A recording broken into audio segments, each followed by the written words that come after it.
Welcome back to Founders in the Field, the show where we go behind the scenes for agency leaders, consultants, and creative founders to show you how they're building, scaling, and staying sane in the trenches. I'm your host, Stefan Bradley, and today's guest is Chris Green, who's the co-founder and CEO of YoPro. How are you doing today, Chris? I'm good, thanks. How are you doing, Stefan? I'm good, thank you, and appreciate you coming on. Thanks for having me.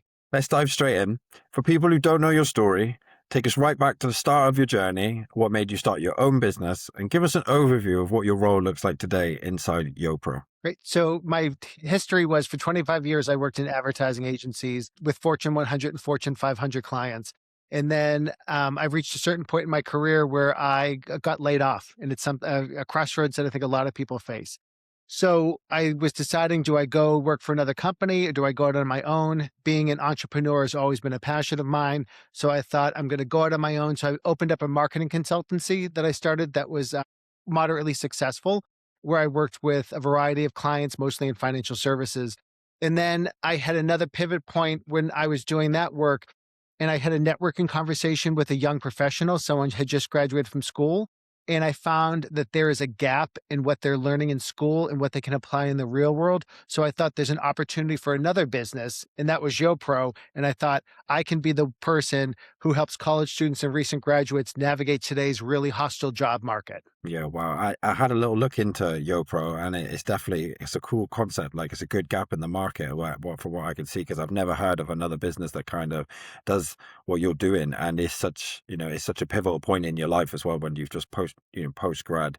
And like you say, if there's a kind of like a gap in what you learn there and what you're actually going to be able to use, obviously being able to bridge that gap is Right. such a cool business concept. It was great. When I did my research, like 1 in 6 employers don't want to hire a college student for an entry-level job. They'd rather hire an older millennial. Mm, And there's such a negative perception around Gen Z, as the mm. generation is called, that this is a needed service. And we're finding a lot of popularity and a lot of clients. Yeah, no, definitely. So how do you, is your ICP then their parents that you're trying to get them on to help them do this? Because I find it would be harder to target people in college, university. So it's 2 targets. One Hmm. is definitely for the college student and recent graduate. They need to see us as an ally and Hmm. someone that's going to be in their corner, someone that's not going to talk down to them, that's really going to coach and understand them and understand where they're coming from. And then from the parent, they're the ones that are ultimately paying the fee, and we need them to feel like we know exactly what we're doing because we have professional experience. We've worked in corporate America, so we know what hiring managers are looking for, and they need to feel like we're going to push and really provide counsel and guidance to their son or daughter to make them successful. And it's funny, once we have a consultation with the student and the parent, but then once the program starts, the parent steps away, they're not included anymore, and it's just us and the young professional. Yeah, no, I can imagine that's obviously a critical point as well, because the young professional doesn't want his parents like on the call with him. He wants to feel like, that he's at a mature enough age as well to obviously handle that. How does the coaching sort of work? Like, what do they sort of, how does a month's roll, or however long they enroll for with you, how does it actually look like? So I'm a big research guy. So I went out and talked to 35 parents and students and recent graduates. Then I talked to 25 entry level recruiters. And based on what I learned there, where there was concern or hesitation on the young professional's part about how to navigate the job process, and then the recruiters were saying these are the gaps that we're seeing, I decided a couple things. We said that it's got to be one-on-one coaching, so it's always a Zoom or in person, no apps, no classrooms, it's always one-on-one. And there are certain modules we do. They're an hour session. A typical course with us runs 10 sessions, and we do elevator pitch. So what makes you unique? We've had over 70 YoPros go through the program already. Each one of them has a unique elevator pitch that talks about what their special skill is, their superpower. Because many times there's a sea of sameness where everyone says what makes them unique is that they're a hard worker or they're collaborative, and that doesn't cut through the clutter. Then we take that and we work on their resume, transferable skills of when they were a lifeguard or a waiter or waitress or a nanny, and show how that has relevance for the job that they're applying for, because it really does. Then we do networking skills, LinkedIn, and probably the biggest thing where we get the most buzz is we do mock interviews. So basically, we have a resume for you, an elevator pitch. Then we teach you how to talk through it in an interview setting. And then once myself and my co-founder Trish, once we get them comfortable, we then have them do a fake interview that's recorded with a certified coach that they've never met before. Because by that time they've gotten comfortable Mhm. with us. So now we simulate a real world experience. They don't know what they're walking into in terms of disposition and attitude. So we put them through a real world example, which everyone finds very helpful. And because it's recorded, we can go back and say, Mhm. this is where you did well. This is where you fell down. So it's Yeah, good. definitely. That sounds like it's a very tailored approach to each person's getting something to elevate their own skills, their own experience. So it's not like you're creating robots type of thing. You're actually combating that and actually letting them elevate for what they've already, the skills they've already learned, the experience they've already done. And also I feel like doing a mock interview when you've never had an interview before, that must take away so much like, whew, like, do you know what I mean? You've done it once now and like you're not practicing in the real world. You've actually already had a practice run. And I'm sure with you, you're all being professionals in doing this as well. Like you simulate it as much like a real world, a real life interview as you can. And I can see how much that would probably just be like for the person afterwards, be like, okay, like a weight lifted off their shoulders when they go into the actual interview. That's 100% correct. And we always say in the beginning of the program, they lack confidence and they're insecure and they've never navigated this process before. And by the end of the mock interview, stout shoulders, like proud, head high, and they know how to handle any situation that comes at them. And we have an 88% success rate so far. So it's working and they're finding value in it. Yeah, no, definitely. I can see how that would be bring so much value to them, and just like as an anxiety type of thing as well, because obviously you have anxiety when you've never done something before. So, and I would say action alleviates anxiety. Do you know what I mean? Once you actually do it, it's like, oh, it's not as bad now. Couldn't agree more. Exactly. So, Chris, what are the biggest trends that you're seeing inside the market, so the coaching market? So what I'm seeing on like looking in is I see a lot of lack of customization. I see a lot of like people holding sessions with 20 to 30 students in the classroom, things like that. That's where we're a bit unique because we do the Mm, one-on-one coaching. I think there's also the other trend is a lot of well-intentioned people who don't necessarily have the professional credentials that myself and my partner Trish have, trying to give advice, not being like we've sat in the room where the hiring decision has been made when it's come down to who sent the thank you note and who didn't. And I think that's what I'm seeing happen a little bit. And then also the emergence of AI and how to mhm, think about because AI, either like it or you fear it. And if you fear it, you need to get over it because it's here and we need to learn how to harness it. And for the young professionals that we work with, they're so well poised to walk into a company because they've been using this tool for quite some time. And what we work with them on is to say, like, it can also be your enemy in terms of if you have silly typos, grammatical errors, you're going to get kicked out of the recruiting process immediately. But an employer, there's a recent study that was done, would rather hire someone that had AI experience, but didn't necessarily have category experience. So that's seen as more valuable. So mm. I'm seeing that's becoming more of a conversation. We just wrote a thought leadership piece about it. The amount of hesitation I see from parents in particular, but the students are really they're leaning into it, which is great. Yeah, I feel like again with it with what we just said then, it's like action takes away that anxiety of it. When if it's the fear of the unknown is always the worst, I feel like. Do you know what I mean? Once you actually get to grips with what AI can do and how you should use it and how you shouldn't use it as well.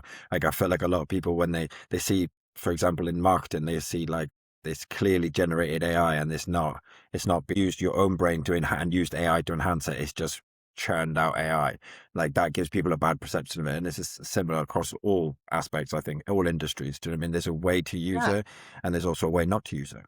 I'm a firm believer that it's never like all technology or all human. The best balance is when it's a mix of both. And I think AI does an amazing job of aggregating information that would take hours to do, to quite honestly. But then it's not always perfect. But then you need the person that looks at it critically and then thinks, Mhm. okay, what's the story that I'm getting out of this? And how do I apply it to the project that I'm working on? And then how do I use that to tell the story to get others on board? That's where Mhm. I think that's if you're not afraid of it, that's where the conversation gets very interesting. No, definitely. And inside YoPro, like, are you leveraging AI in your like, onboarding process or in the back end at all? We Honestly, I use it a lot in some of our marketing materials that we do. I'll use it to try to find sources or resources that I can apply and bring to the students. We use it with the students to explain to them this is how you use AI really well to help, like, think about applicant tracking terms, like to make your resume stand out a little bit more. But here's how you don't want to have it write Mm, your entire resume. So mhm. I think a lot of that is I I think that it would be silly to say no, we don't use it at all, because we'd be missing out on a ton. But we use it with the human interface where it's both. And then I know that for myself, like to do quick queries, do some quick competitive, or to look at trends that are happening, it's got like probably an 85, maybe a 75% like accuracy rate. And then the other parts I can supplement with additional research that I'm doing, and it helps with marketing. It helps with things like that, which is really a time saver. Yeah, no, definitely. I feel like the first step from a business perspective is to have some basic automations in place that just kind of make your life a little bit easier. If it's data in, data out, that type of thing, sending quick emails, like replying, these type of things, I think are the foundations of it. And then obviously from there, you can obviously start building up different, more advanced sort of automations and different ways to use it. But I feel like just having it in the back, in the slide in the back end, just to make life run a little smoother, I would say. I agree, and especially as, like, a small business owner and a founder, if you're not using it to help take some of those tasks and make them easier, you're wasting a lot of time because you can create, like, the little agents that can help you do finance, legal, like, contracts, things like there's more good than there is bad. Yeah, no, especially for smaller agencies as well, because that's where the leveling playing field is with AI. That's where the biggest advantage I feel like is because what used to take bigger teams to handle this type of thing now can be done with smaller teams. So it just kind of levels the playing field, I feel. I agree with you. Totally agree. So, Chris, what is working well and where do you feel slight friction inside YoPro? So what's working well is the one-on-one coaching and Mhm. the consultative approach that we have with the YoPros that we work with. If they come in and they do exactly what we say, but that's where we see the most success. I would say the friction comes in from a business perspective is obviously lead generation, making sure that we get the right qualified people in. I would say that a lot of what I face is what the career center is telling them to do versus what's going to work in the real world. But I think from a business perspective, it's just how do I generate more qualified leads to bring into the business? And then and I say qualified leads because there are some students that come to us or young professionals where we'll have the consultation. I don't necessarily think we'd be a good fit together. If I feel like there's too much hubris or there isn't a need to like really take self reflection and think about where they're going to go in their journey. And then if I'm not rooting for them, then I'm not going to do them a great service. So I Mhm. think that's some of the things that like I feel that are friction points. And then what's working well is using technology to help automate some tasks to free up my mind space to really think about the curriculum and how do we get ahead. We always talk about at YoPro, we rewrite the playbook for looking for a job, but that doesn't just happen once. You've got to continually be working at it. So that's where technology helps me free up my time. And I'm talking about it like I'm an expert. I'm a moderate user, and I know there's so much more that I could be doing. So I can't wait to tap into that and to Mhm. see what that unlocks in terms of potential. No, definitely. And when you talk about qualified leads, it is so true in the space that you're in because they have to commit. Do you know what I mean? Like if they're not going to actually commit to the process and want to get to that next level to be able to, articulate themselves well and bridge that gap from post grad to in the real world, then obviously it's not going to work. So I can completely hear you in that because it's not like a typical business process where leads, yeah, they need this, well they have to actually, and they're young people as well, so they have to have their sort of head screwed on, should we say, and are willing to do the work. You're exactly right. They need to trust us that we know what we're doing. And like we'll debate, and I love conversations like that. But if I feel like there's been a couple of times where I feel like I'm just talking to a brick wall, and I'm like, I don't need, I don't want the fee that much to have to do that. And again, if I'm not rooting for them and feel like I'm in their corner, I'm not going to do them a great service. So that's important. I've had some people come to me and say that they want to work with me, or they say, you guys should really create an app and then you get more scale. See, for this generation, the last thing they need is another app. And yeah, I think a lot of it is like even the conversation that we're having, like obviously knowing how to engage with someone, have a beginning, middle, and end in your sentence. Those are all skills that can only be taught if you're looking across the screen or across Mm. the table at someone. Yeah, no, definitely. I think there's such an importance as well inside like the world that we live in at the minute that face-to-face conversations, they don't have to be in person, but having a dialogue where I can see your face, I can see your expressions, I can read your body language. I feel like it's a skill that we need to always keep there and harness as much as we possibly can, because in the world of AI, that's the one thing it can't automate yet. And I don't think it should be automated. You know what I mean? Is that relationship building as humans? That's what we're really good at. Do you know what I mean? Yes, data in, data out, different things like that, of course. And you know, if you could train the AIs to come up with different marketing materials, things like that, of course, different, but actually human connection. And if you're no good at that, how are you gonna then go to a job interview, for example? How are you then going to land it? Because let's be fair. Like, I feel like it's all a sale. It's all a sale in a sense. You're selling yourself if you're in a job interview. So if you've got no face-to-face experience, like you don't know how to articulate yourself, you don't know how to read the room, how are you going to be able to sell yourself to an employer that you are the best candidate? It you you just hit the nail on the head. And a lot of what we do, given my background in marketing, we are positioning people. I'm taking a YoPro, I'm finding out what makes them unique amongst the competition, then teaching them how to talk about that. So like in their resume are their RTBs, their reasons to believe of why I'm unique. So it really is, you're selling yourself.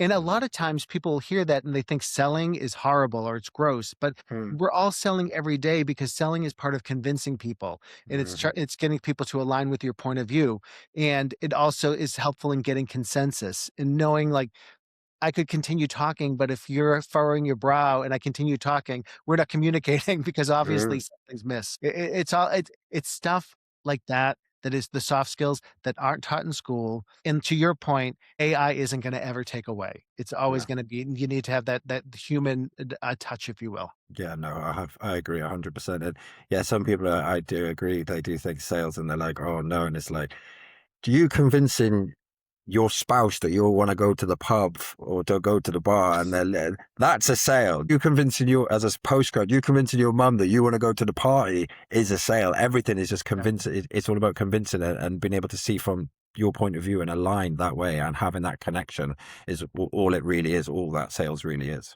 100%. I totally well said. So you said one of the slight frictions was lead generation. That leads me to my next question. So how do you acquire clients? What is your client acquisition process? So when we started out, we obviously went to social because it was cost effective and our audience is there, and both parents and the young professionals. But honestly, this offering, it's best described or talked about in a conversation. So we still are social where we put out our point of view and we put out tips and some contents, then also successes of where our Yo pros end up. But the most valuable has been a couple things. One is going out and speaking at universities when parents are there for events, and then they're there with their students. So we're able to talk about the future post college.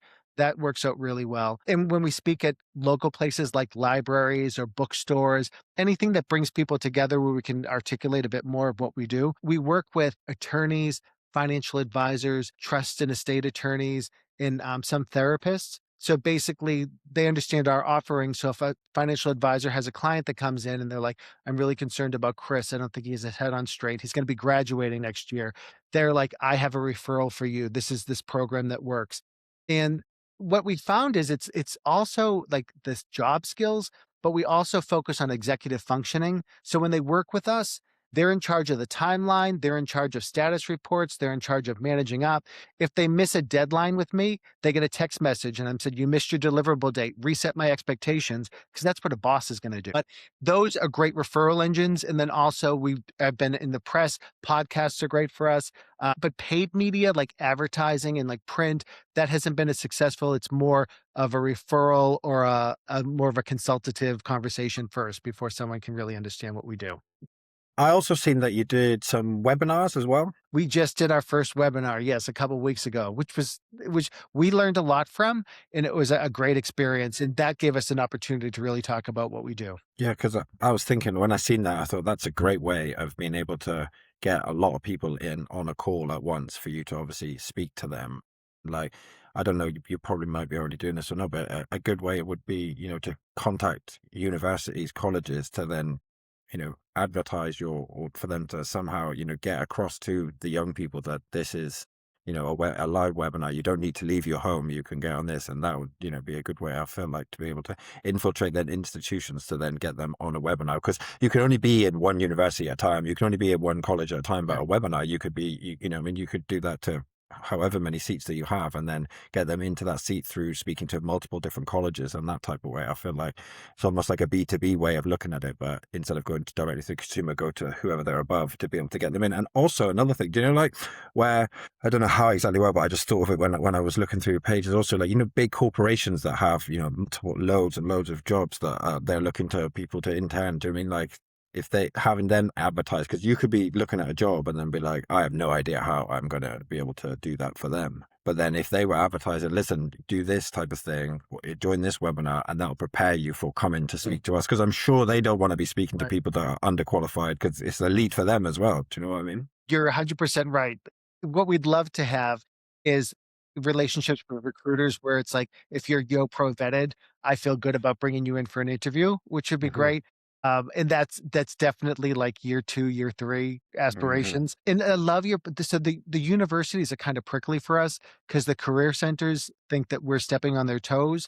But actually, like I believe the career centers are great, access to alumni, access to companies. So it's so vital. Where we come in is just we know what resume is going to stand out. We know what they're going to expect in a job interview. So we complement each other nicely. There are some relationships with some schools that we've had where they see that because they're forward thinking have been amazing. But I love your idea of like it gives more scale if you're able to Hmm. do that versus the one offs. That makes complete sense. Yeah, no, Something to definitely. explore more. Yeah, no, definitely. And I just feel like it's a win-win for everybody. Because if I'm a university and I'm like, okay, I've got 1,000 postgrads, but only 200 of them managed to get a career out of it, that doesn't Yes, look great. that's Do you exactly know what I right. mean? See, you're looking at it from a business perspective. 100% Mm. agree. So I And just then thought, that like, way you acquire more students in the freshman class mm, because your job success. I'm totally with you. yeah, it just, no, I can understand though some of them where they're like not really forward thinking. They would be a bit sometimes, especially with like even recruiters though. Do you know what I mean? Like, why wouldn't you? You're sending this person to this job, but if you're not giving them the best chance to get in that job, you don't look good in your job either. Exactly. But I digress. So, Chris, where do you want to be in the next 12 to 18 months in terms of business? So obviously, so I would love to continue to grow, but grow pragmatically. We talked about the apps before, and I'm resistant to that. The thing that makes YoPro so great is the advice that we give. And I've always said I never want to get to a point where there's like a YoPro in every corner. That may be lucrative, and you may make a lot of money, but that's not for me. I want to always make sure that the advice we give is salient and it's relevant to what is happening in today's job market. So if I'm to think further, we'd obviously grow our YoPro base. I'd be working with companies on how to train their managers how to work with this new generation and understand what assets they bring, but where there might be a little bit of coaching that's needed. And then we continue with the YoPros to explain like how do you talk to a manager who's a Gen X? Like to make sure that those generation, like, because there's a lot that this generation's doing that they need to level up a bit, and that's where we come in. I would like to see the headlines change where it's like 1 in 100 employers will not hire Gen Z for a job. Just that there's more Mhm. acceptance to getting them hired and stuff. It's quite refreshing to speak to a founder that's not is thinking about the end goal and the whole concept as opposed to just like we want to hit this revenue, this revenue, this revenue. You can really see that you obviously care a lot about your mission, your why. You know what I mean, as opposed to Yes. just getting the numbers in. 100%. And it's just, this is the generation that's going to be taking care of me when I'm in the nursing home or when I need help. So I just want to make sure that they look at me like, oh, Chris, you are on our side. You always Yeah. help us. The same thing for Trish. Trish, you are on our side. So it's No, very no, important. definitely. No, 100%. Chris, my last question is if you could wave a magic wand and fix one thing in your business, what would it be and why? That's such a great question. The one thing it's because it's so top of mind. I would love to be able to reach more people in a more efficient way, which I know sounds so simple. It might seem so simple, but that's where we are right now as a startup. We've only been in business for a year. It's just how do we get into that conversation and how do we continue to grow our awareness?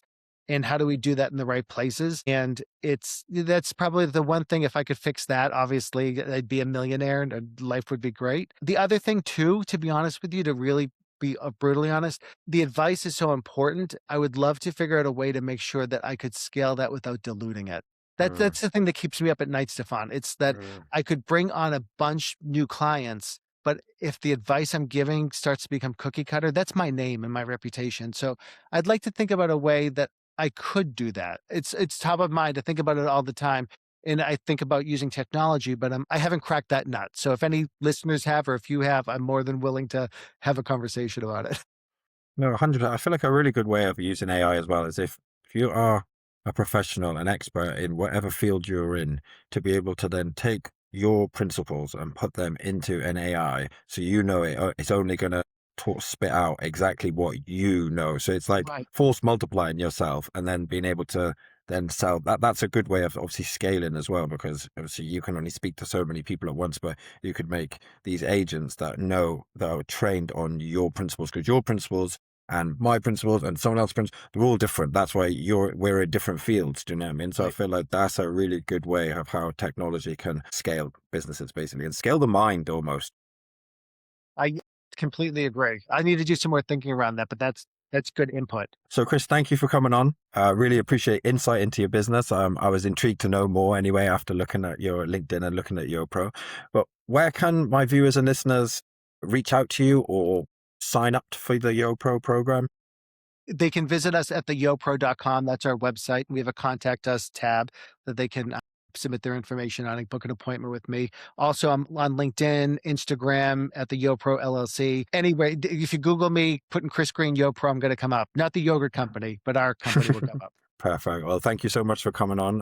Yeah, like I said, I really enjoyed you coming on. Everybody, can you like, comment, subscribe, send to a friend, especially if they have a son or daughter, or if they are the son and daughter that are looking to harness their skills and sharpen their tools to be able to get onto, bigger and brighter things. Thank you so much. Bye bye. Thank you.